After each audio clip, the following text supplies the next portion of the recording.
Hola, soy Raquel. Hoy en Veganamente voy a hacer unas espinacas con crema de queso.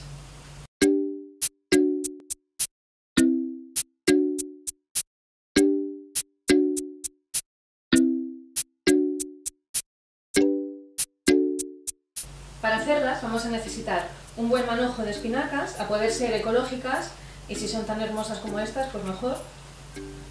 Queso de crema de queso de frutos secos, que os dejaré por aquí la receta, el enlace al vídeo. Unos dientes de ajo, un poco de sal y aceite.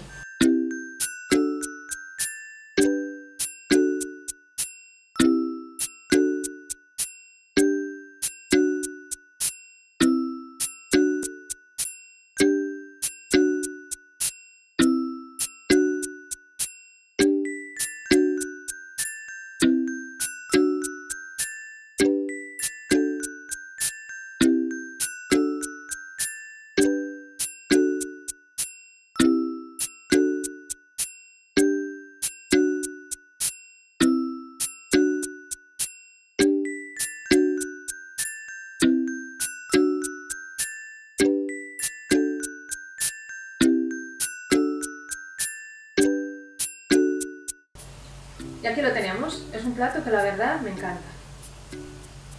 Veganízate.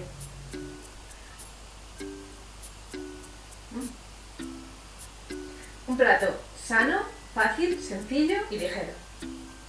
Los ingredientes y enlaces de otros sitios donde me podéis seguir los vais a encontrar como siempre abajo en la descripción del vídeo. Muchas gracias por haberos pasado por mi canal. Si os ha gustado la receta, dejadme un like, compartid con todo el mundo, suscribiros si no lo habéis hecho y nos vemos en la próxima receta. ¡Chao!